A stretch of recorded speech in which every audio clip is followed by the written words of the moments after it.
down artificial intelligence into clear, practical insights that empower you to navigate, adapt, and lead in an AI driven world. How are you, partner? Doing good, thanks. How are you doing? Well, fabulous. I'm busy interviewing talented people like you. Thank you. It's Yes, definitely. So, how's your podcast? it's doing really good. I think I'm almost at 85 now, so I think 85 is coming Yay! out Sunday. Yeah. So Yay! We need you. You need an applause for that. 85 episodes. Keep up the good work, Miss Jackie. So, what's the title of the podcast again? Let's t- promote it. yes. The title of my podcast. Yes. Designing with love, right? Designing with love. Yes. So it's Mm. about instructional design and it's about having a love for learning. So it combines all of those together. Love of learning. Yes, people, check it out wherever you listen your podcasts. So today, Miss Jackie, we talk about your data, their fuel, Yes. the invisible trade we all make. Hmm, Right. what is all about? Yeah, so when I think of that trade, it's not that we're paying with money, we pay with our attention and our data. Mm-hmm. Mm-hmm. Yes. Definitely. So in AI, why is it that data is very important? What do you think? I think, data is connected, especially now with our digital world, it's connected to things that we click on, right? And the Yes. advertisements and when you have your phone, it'll say, "Do you want your do you, I have this happen a lot. Like the app will say, "This has been tracking your location for X many days. Do you want it to just track while you're using the app or, so AI can do that too. Those metadata pieces, right? Just those different pieces. And now people can actually use AI with their voice and they upload photos. So what kind of data is it tracking and is it storing? Right. So Mm. mm-hmm. Yeah. Yes. So, Ms. Jackie, we often think we are trading data for convenience or connection. In your view, what is the most significant thing we are unconsciously giving up this exchange that is not just a privacy, but perhaps autonomy, nuance, or even a piece of the future potential? Mm. Yeah, that's true. I like how you brought that up with convenience and the privacy and things like that, autonomy, control, right?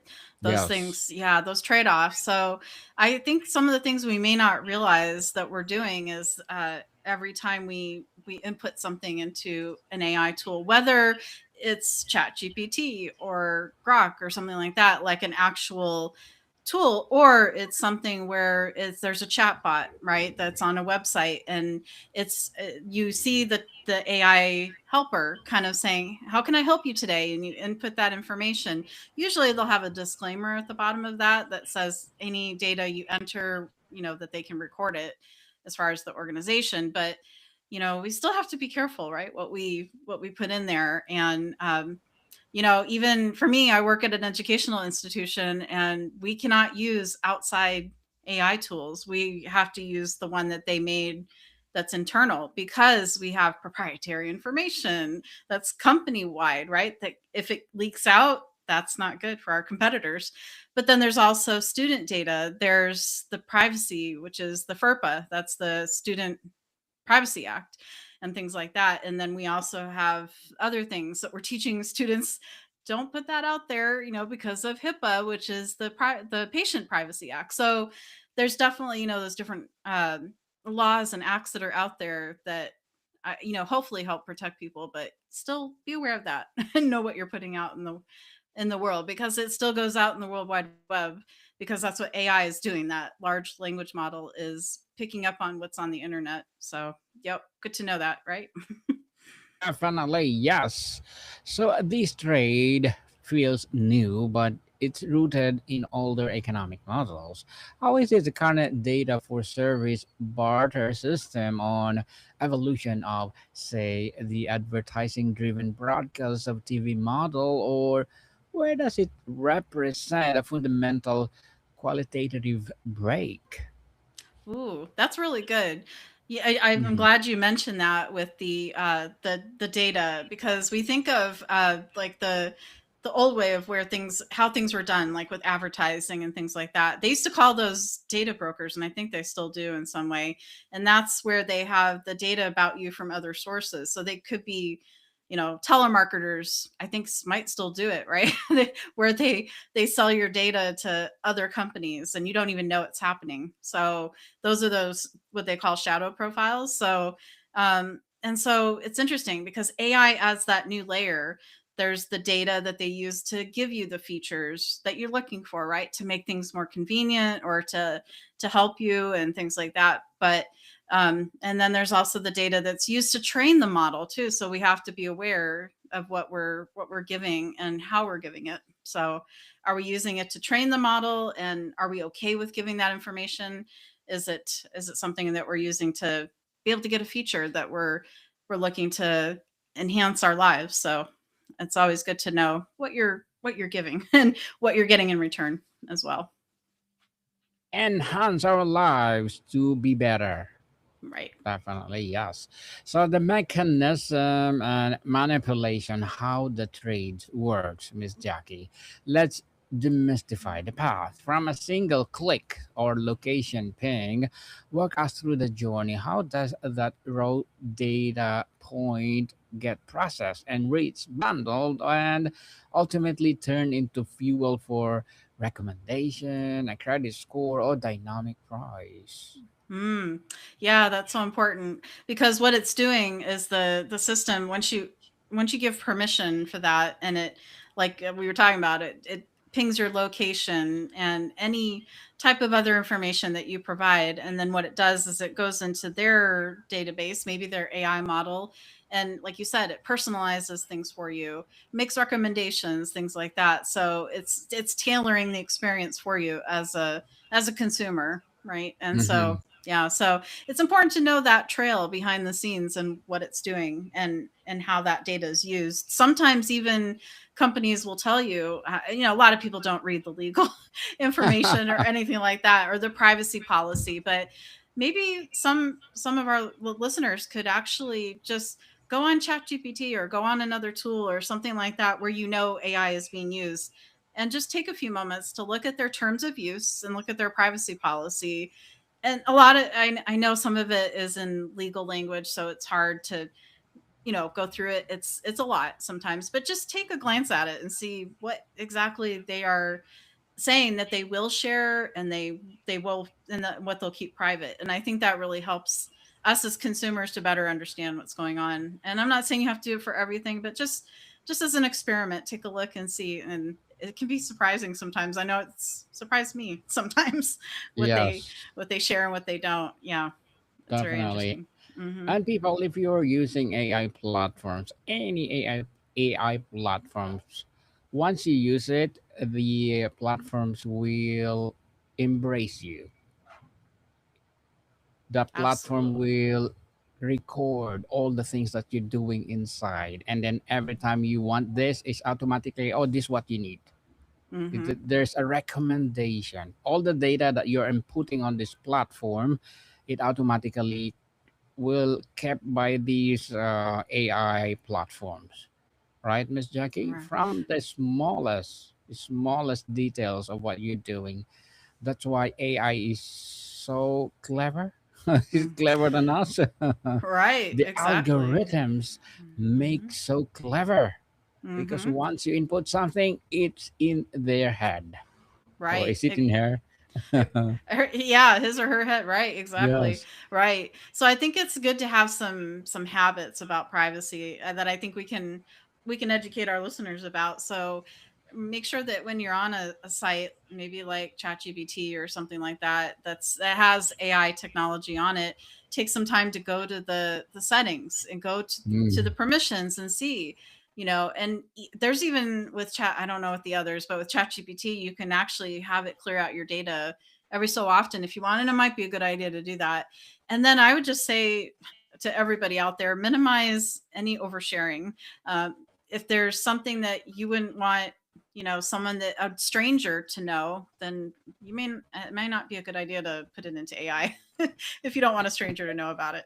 So that's always my pulse is like, okay, if I don't want a stranger to know this, am I going to put this into AI and do that? So yeah. Jackie, can you hear me? I think there's less. Can you hear me? Oh,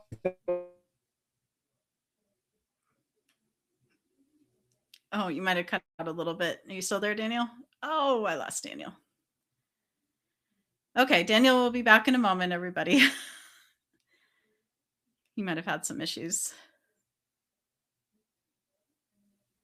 Okay, so let me just, while Daniel's coming back on, so let's talk about some examples or analogies. So you can have the free app. So that equals that you're the product. There's loyalty cards like discounts in exchange for behavior tracking. So think about how AI can do that as well. So here's some questions that you can kind of ask yourself as you're listening to this and while Daniel gets back on. So what's your personal privacy line? Kind of what I was talking about earlier. What is your goes and no-goes, right? Which is worse, targeted ads or invisible data sharing? Ooh, think about that. And what do people think is happening versus what is actually happening? That's interesting because what we think is happening and what is actually happening may be two different things. So think about that as you're going through that. And so I would say, just be aware of the privacy, the permissions, the settings, and oversharing. And then I would say one quick win you can do for yourself is take a look at your phone, pull it out, audit your phone's permissions tonight. Like you can look at your camera, your mic, your location, maybe even look at the apps, as I was mentioning earlier, and see if those apps are causing any issues for you. And like I said earlier, sometimes, others that are listening, you may notice this that you have an app on your phone and say it's been saying that it's been tracking your location for a certain period of time. So maybe even go into the settings and actually see what you're giving permission to. And that will help you also as well. And then just kind of carry that over into AI tools and make sure that you have that permissions set to what you want to have it set at. So I think that can be an important win-win for you as well. So let's hope Daniel gets back on shortly. Maybe he had to restart or something like that. So hopefully he'll be able to do that. We can continue the conversation. So let's see, what else can we talk about here? So we can also add that there's the trade-offs, right? We were talking about that a little bit earlier, but you can also think of what is the data. It can be like Daniel was talking about, the clicks, the location, purchases, metadata, voice, and photos. So think about all the things that the data can include and just consider that as you're sharing that information. And as Daniel was mentioning, data can become valuable in the realm of AI technology because it can help you have more personalization. It can target certain areas, certain interests that you have, and also provide product improvement. So that's where organizations are utilizing AI technology as well. So it's very interesting how that's being utilized. So just be aware of that as you're going through that. All right. So it looks like Daniel's still having some technical issues. So we might have to. It's always good to have a co host in this because then, might have to redo this one. Okay. Here he my comes. apologies, Miss Jackie. That's My okay. goodness, I don't know That's all right. I don't know what I happened, but That's all right. I just did a little bit of just talking points a little bit, but you can edit that out if you want. awesome, awesome. I like it. I will not edit that one. I So know the let's talk about the live next portion. question. Yeah, I know the live portion will have it, but yeah, no So let's problem. talk about the term surveillance capitalism is often used. Where is it the line between the benign data collection for service improvement and what you would define as a true extractive surveillance? Is it a matter of scale, purpose, or lack of consent? Ooh. I think it would be the third one. I think it would be the lack of consent because I think, Consent, yeah. yeah, because I think it's so important to that consumers know what they're actually handing over, right? And what that means for them. And so, yeah, I think lack of consent can be a big issue. Yeah, I would say Mm, that's a big one. Yeah. And I think, big one. companies need to know that, especially with AI. They can't think that they can just, because it's AI, they can just slough it off and think, oh, it's no big deal. But yeah, it really is. For sure. Big Yeah. deal, yes. Mm-hmm. Privacy. Right. And if you're using compared to Apple and Microsoft, I think Apple preserving your privacy, right?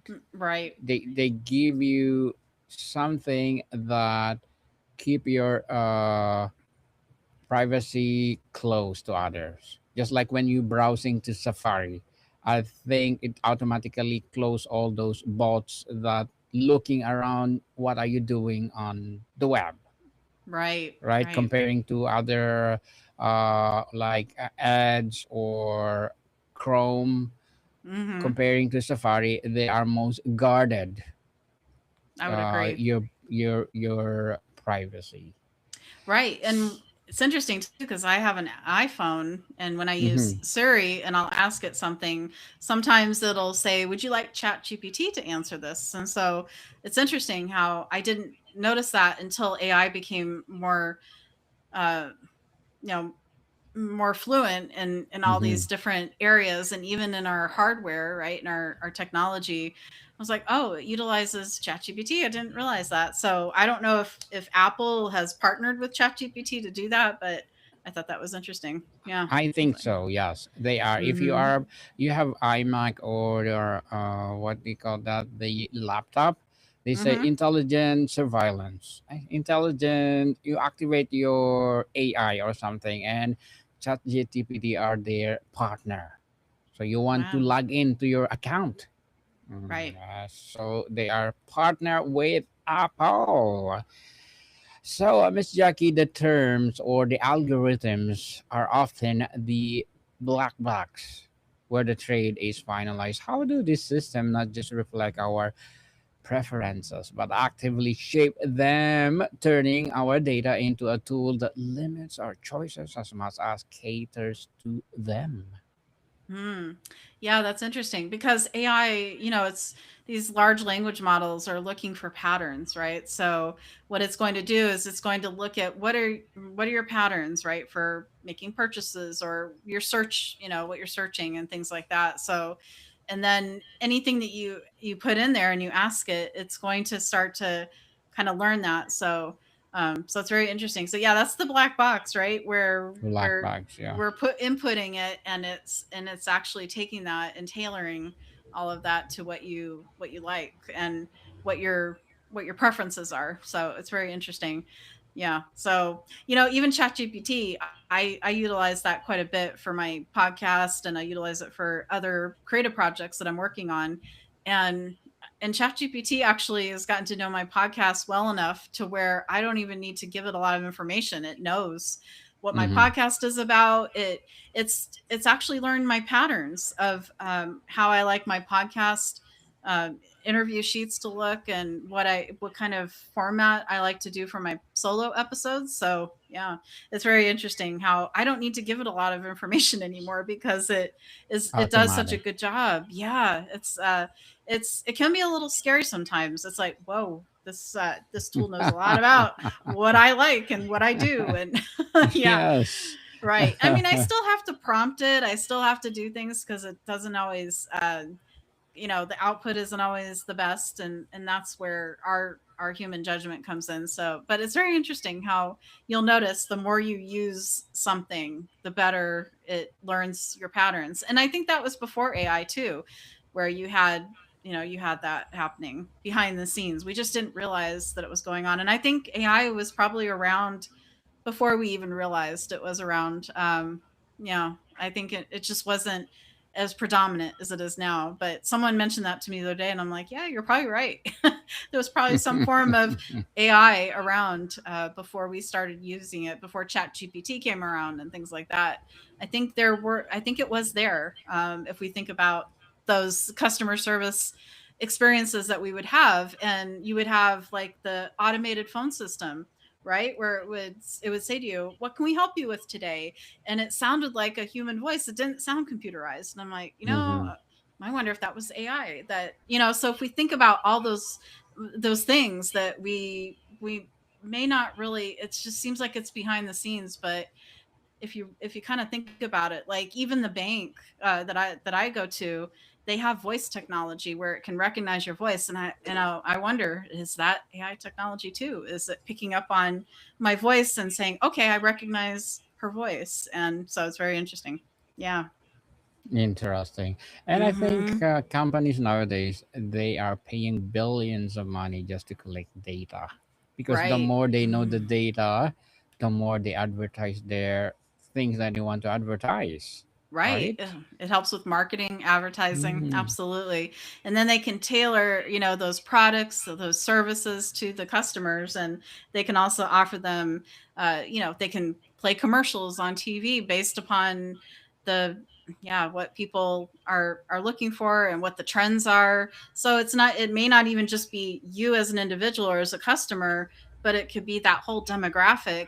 Because I have a degree in marketing, so I know how that works.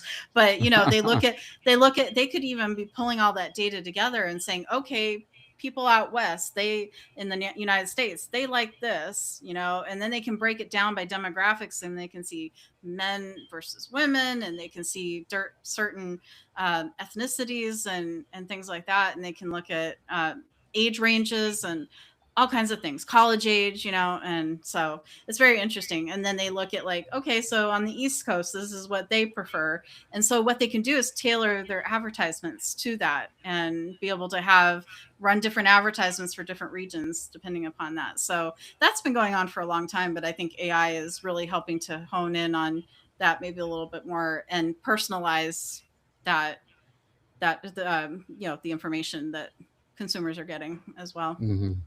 AI make it perfect for them, Mm-hmm. because once they gather the information, AI will transform to a bigger, better, bolder ideas with the data. That, okay, I will suggest you to do this because this data is good for this marketing, or good this for ads, which is more easy for them, convenient, and is easy to access. Right, right, So, absolutely. Miss Jackie, at its heart, this is about what it means to be human in a data filled world. What is the aspect of our humanity or capacity for surprise, for error, for private thought is most at risk if this extractive model continues unchallenged? What do you think? I think so. I think that's why it's so important for guardrails to be around this, because I think boundaries can be easily crossed. I mean, people can think they're using it for good, and that's true, but there can also be nefarious things going on. So, yeah, so I think it's so important to know what the limitations of any technology tool are, and just and adjust accordingly to that. Yes, adjust it, people. I know AI is good for aiding us, but we need to use it in a good way, not in a bad way. Because if we use in a good way, we are going beyond our limit that AI can do that we cannot do. Human commit errors, while if you make AI in a better algorithm that smooth and perfect and more capable of human cannot do, well, we are better and be getting better and better and better.